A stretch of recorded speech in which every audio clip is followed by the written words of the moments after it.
ഒരിടത്തൊരിടത്ത് എന്ന ടാസ്കിൽ ഇന്ന് നൂറ തൻ്റെ ജീവിതകഥ പറഞ്ഞിരിക്കുകയാണ്. അച്ഛൻ, കുട്ടിക്കാലം, പേഴ്സണൽ ലൈഫ് ഇതെല്ലാമായിരുന്നു നൂറയ്ക്ക് കിട്ടിയിരുന്ന ടോപ്പിക്. അച്ഛൻ, അതായത് നൂറയ്ക്ക് ഉപ്പ. വാ തോരാതെ സംസാരിച്ചിരിക്കുകയാണ് നൂറ.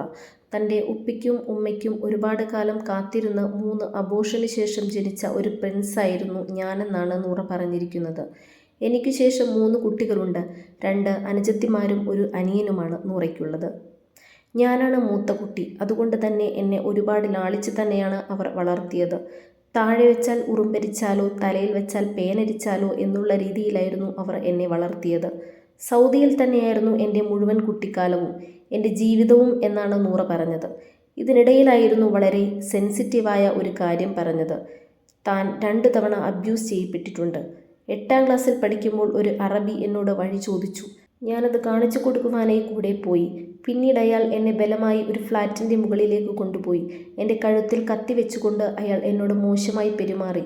ആദിലയ്ക്കും മറ്റൊരു സുഹൃത്തിനും അല്ലാതെ ഈ കാര്യം വേറെ ആർക്കും അറിയില്ല എന്നാണ് നൂറ പറഞ്ഞത്. എൻ്റെ ഉപ്പയും ഉമ്മയും ഈ പ്രോഗ്രാം കാണുന്നുണ്ടെങ്കിൽ അവർ ഇപ്പോഴായിരിക്കും ഈ കാര്യങ്ങളെല്ലാം അറിയുന്നത് എന്ന് നൂറ പറഞ്ഞു.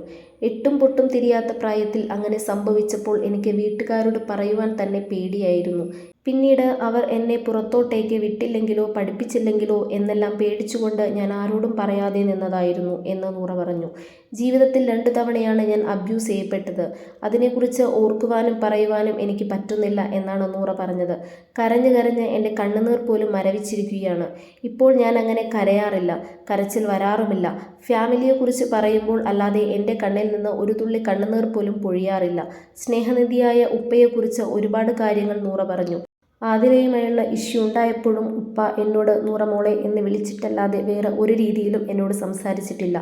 നൂറ മോളെ, അത് നമുക്ക് വേണ്ട, ആ റിലേഷൻ ശരിയാവില്ല എന്ന് വളരെ സ്നേഹത്തോടു കൂടി തന്നെയായിരുന്നു എൻ്റെ ഉപ്പ എന്നെ ഉപദേശിച്ചത് എന്ന് നൂറ പറഞ്ഞു.